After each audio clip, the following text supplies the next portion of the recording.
Ils ont pris le chemin de l'exil. Au bord de cette autoroute, des centaines de migrants se dirigent vers la frontière grecque. Des hommes, des femmes et leurs enfants, éreintés par plusieurs heures de marche, mais déterminés à se rendre en Europe.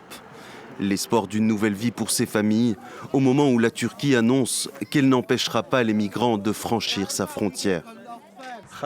J'ai entendu la nouvelle et c'est pour ça que je suis venu.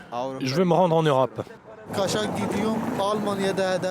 On arrive d'Istanbul, on veut aller en Allemagne. On est syrien, mais il y a des gens d'autres pays aussi. L'afflux de migrants est incessant vers la région d'Edirne au nord de la Turquie, mais aussi plus au sud comme ici à Dikili en bord de mer. Les consignes sont claires. Gardes-côtes et gardes-frontières ont l'interdiction d'empêcher les réfugiés d'atteindre l'Europe par voie terrestre ou maritime. Nous pouvons traverser la frontière librement. Tout le monde nous a dit qu'elle était ouverte. Il est même possible d'y aller tout de suite. En ouvrant sa frontière temporairement, la Turquie, qui accueille déjà près de 4 millions de réfugiés syriens, veut s'alléger du fardeau des migrants.